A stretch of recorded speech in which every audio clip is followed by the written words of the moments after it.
Hi, my name is Russell Lucas. I'm a theatre maker and I interview other theatre makers.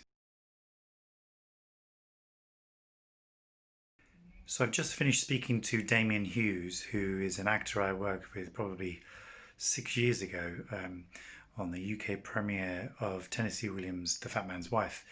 And he moved to New York. And so I wanted to get him on the channel to talk about how he feels now. What did he learn? What could he share with us? So do enjoy the interview and click to subscribe. Hello, Damien. How are you? Hey, how's it going, Good. Russell? Yes, it's Russell. Thank you for remembering. How is New York? Because you are in New York and I'm in London. What time is it there? Yes, it is 1:20 here, Okay. so it's a lovely grey afternoon in lovely autumn, fall, we call it here. Cool. So thank you for coming on today and talking to us. You're going to talk about in a little while your move from the UK to New York City, which happened 2.5 years ago, was it now?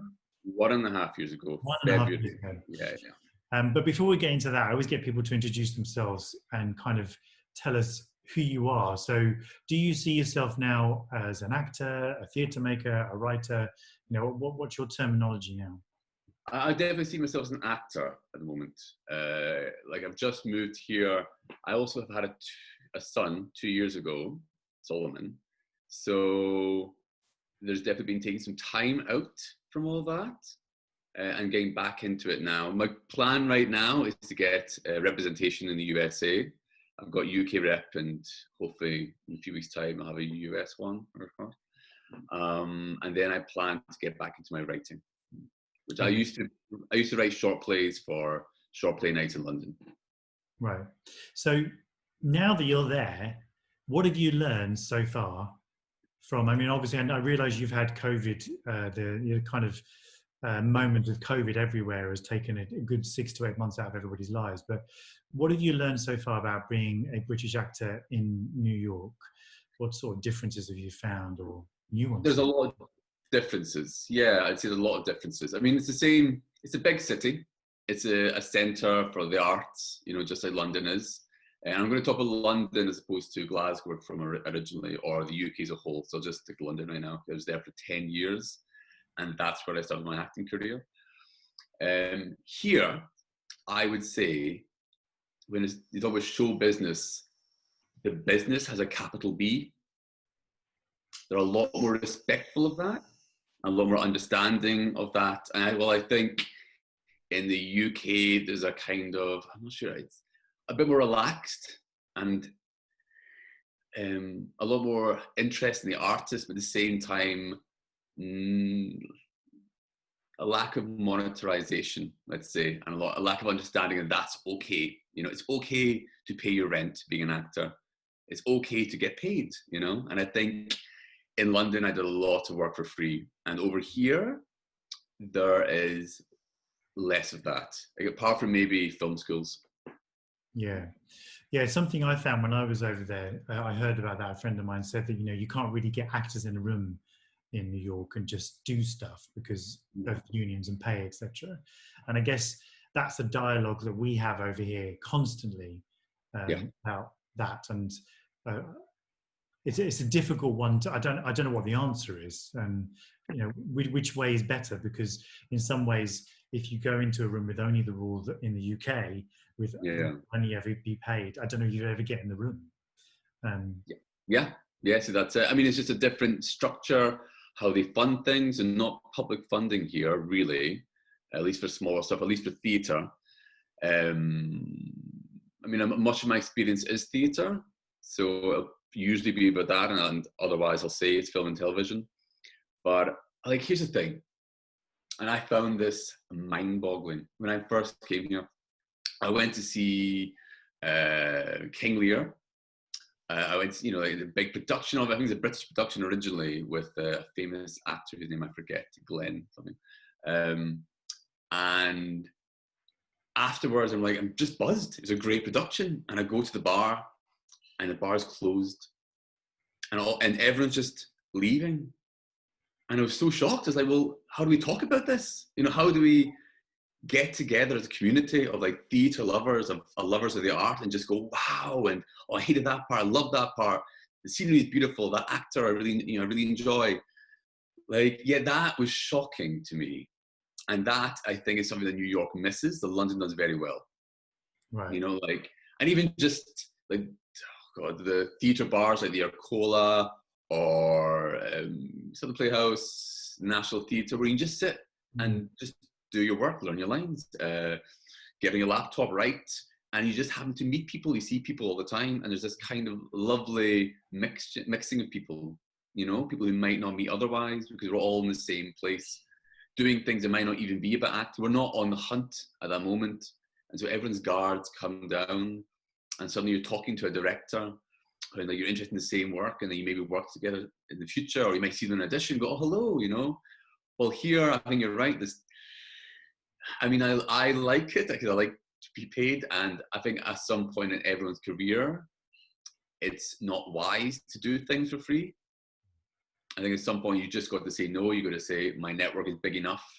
I have to trust in that, and I want to get paid for it. Yeah. So I think I've lost my train of thought slightly there. Yeah, no, I totally hear you, but I wonder why that is. Why do you think there isn't that kind of cultural chatter after? Is it just is it a cultural thing? Is it just that New Yorkers see their show and then they go off to dinner and they go off to a bar or whatever? There's not the space. Like in theatre here, because of the lack of public funding, there's less chances taken at the top. It's all about making money. Like the rents are extortionate here. I live in Brooklyn, and it's more expensive than Dalston, where I used to live. Like much more expensive here. It's just a very expensive city to live in. I think I know one person who lives in Manhattan. Everyone lives out further out because it's just so expensive now. So there's expense. I think that there's lack of room, and maybe people go to. How I've met people have been going to classes, and how I've gone to classes is by paying for them. Like everything has a kind of monetization. And it means everyone's getting paid, which is good, but the person usually paying for that is usually the actor, I find. That's interesting, yeah. And also, I guess the dream in London is also to be paid as well. And I think we're probably, not just London, but the UK in general, I think we're actually getting better at that. I don't think it's a steadfast rule yet, but I think some of the older fringe models of not being paid seem to be falling away, and maybe that's down to the Arts Council funding and separate funding bodies, but for sure. So after all that, then, is there anything else that surprised you that you really were not prepared for? Good or bad, that you could maybe share with us. There was the bar example, the no cultural chatter afterwards, but was there anything else? Let me think. I just remember that I've only been here a year and a half, and there's been a pandemic. That doesn't. I'm having a 2-year-old. I'm not sure. I couldn't tell you right now off the top of my head, but it's definitely a different feel. Like sometimes stepping out into New York, it feels like you're in one of the chambers of a heart of someone having a heart attack. Like it's just so fast. It's such a rhythm, the city. I don't know about LA, I don't know about other parts of the USA. For example, and also remember that London's an epicenter for the arts and for filming, for theatre. Well, the USA has lots of centres, and actually that's something interesting. There's a lot more respect for someone who might just work in Atlanta in filming, because there's lots of filming there, You don't have to be in LA and New York anymore. There is filming in other places, and you can get good roles, I think. Yeah, so in some ways we probably shouldn't compare New York to London because they're very, very different beasts, although we do compare each other, but well, I've seen that. Like Atlanta's a smaller market, and they talk about things like markets here, And again, it's a show business with a capital B. It's it's markets, it's products, And in that sense, you have to remember your place here. Of going like, and I like that. I like knowing like one thing I do like about New York is different. Is that people are far more upfront about I'd like to work with you, And I found myself shot down a lot. That's just who I am. I'm quite gregarious. I like to just go like, oh yeah, I'd love to work with you. That'd be brilliant, you know. And like, and then in the UK, in London, there were often times where I felt sniffed at slightly for that, of going like, you don't say that. That's not how it's done, you know. No, and there's, I mean, God, in the UK, there's definitely a sense of know your place, you know. Stick to your safe, stick to your pool. And it's interesting that some of the biggest actors in the UK all went to very, very expensive public schools, and I think there's a reason for that, and there's a kind of confidence that goes with that, of being able to like, oh yeah, I can go to Hollywood, I can act in this certain, I can act like this person, I can put this accent on, that kind of stuff. Well, here, I think everyone has that kind of confidence, which I love. Yeah. And everyone's okay with it. And if you get shot down, it's like, okay, cool. And there's a kind of a healthy respect with that. Yeah. I think it's the class system. It's the British class system. It totally infects the arts. It still does. But you know, I personally try to ignore it and cross the streams and swim in everyone's pools as possible, as much as I think that's why I wish we would all do it more. I wish I'd had the confidence to do that more when I was in the UK. I think coming to New York has helped me see that. I think if and when we move back to the UK, whether it's Glasgow, London, or somewhere else, I just won't give a shit so much as I feel like we're taught to back in the UK. We're taught to see that, to notice it, and to be afraid of it, you know, whatever that is, that, you know, this class system or whatever. Yeah. If somebody's watching this interview now and they are thinking about coming to New York in the next year, would there be a couple of things you would say? Definitely do this, do that, do this, meet them, blah, blah, blah. Would there be little top tips? Yep. Oh, totally. Okay. First off, have an American accent. It just do it, and not the UK American accent, which is a really different thing. We've heard Americans do English accents, and you can go, ooh, you know, but they're generally big actors who come over, I find, to the UK, and so they get away with it.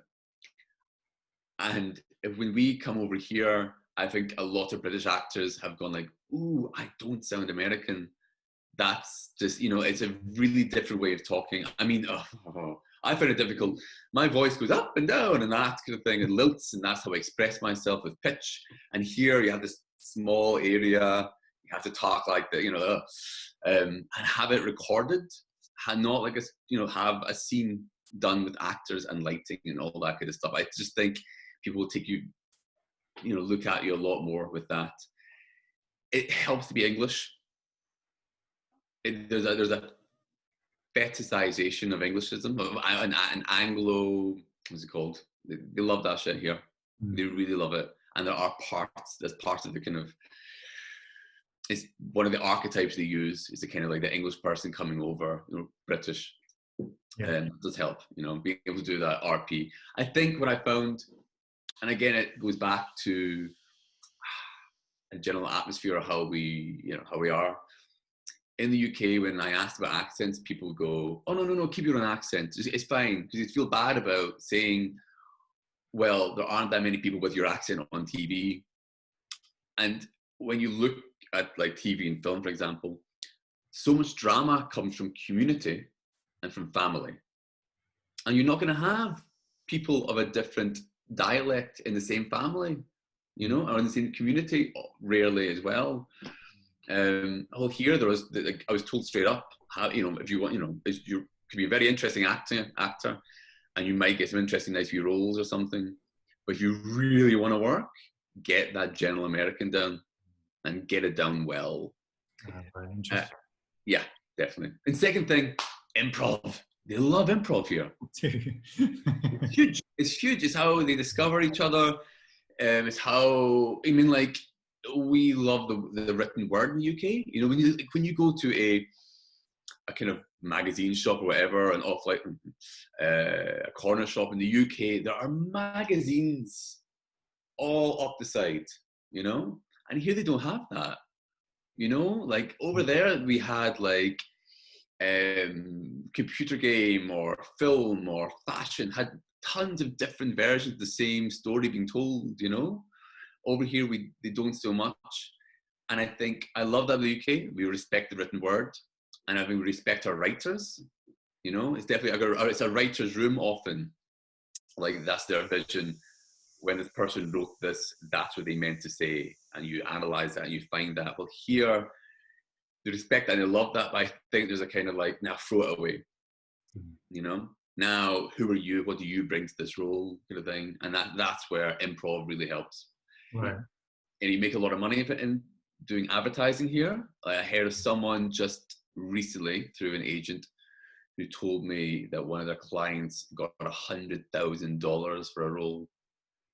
That's insane money, you know. And so if you want that improv, because they will ask, you know, have you done improv? They really will ask, Right. and they'll know you haven't. Just as a bonus question then, so British actor coming over to New York, are there many British actors living in New York? Oh yeah, tons. Right. Tons. Interestingly, I find that we often bring the same baggage, the same lack of confidence kind of thing. I mean, I've met some people who have done the RSC and they are superb actors and they're making their own work. They're really interesting. And the kind of lack of confidence, I find mind-boggling. I look up to them. I'm like, wow, like, and I've seen their work. It's like, wow. And they're like, oh, I don't know. And you just wouldn't get that here in American, you know? Right. They'd be gracefully go like, oh, thank you. You know, thank you. Yeah, I've worked very hard for this role or whatever, you know, which I love. I really love that. Yeah, I love that, just that frankness and that honesty of being like, yeah. I mean, another thing actually to go back a bit is over in the UK, we have the school system. And they just don't have that here. They have some big schools who people will go to, and it really helps, I'm sure, makes you a better actor. But again, there are a lot of actors who work their way up through short films, never done, you know, I mean, most of them should do theatre, I think, but a lot of them haven't. Yeah, that's definitely a big difference. So I think that lack of a structured way into the business means that I think a lot of American actors, they have to be confident. They have to just like go for it. They have to do these other classes. They have to put their money where their mouth is because no one's going to open a door for them, you know? And like we have what you just said, because of the word business, I guess, because it's a business, it's like you said, the emphasis on that word is a powerful force because you then must serve the business. Yeah, totally. And I think that casting directors, agents, managers, these people who help you get jobs, they want good actors. So it doesn't take that, it doesn't make American actors any worse, kind of thing. There can sometimes, I think, be an unprofessionalism in US actors that I, you know, just from conversations. Young ones who are just starting out, who maybe just don't get it. Well, that, because the school system's so big in the UK, it kind of gets taught to you, like, you don't come in late. You know, you don't lie in your CV. I mean, I'm sure people do it anyway in the UK, but there's definitely a lot that gets knocked out early on, you know?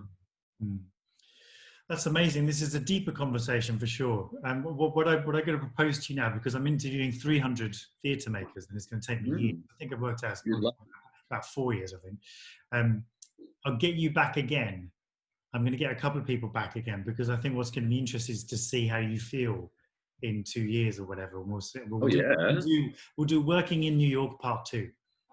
Okay, sounds perfect. Yeah, I just hope we know a lot more by then. Yeah. Talk to me in a few months and we'll see if I get those jobs coming up. Cool. Hopefully normality will return for sure.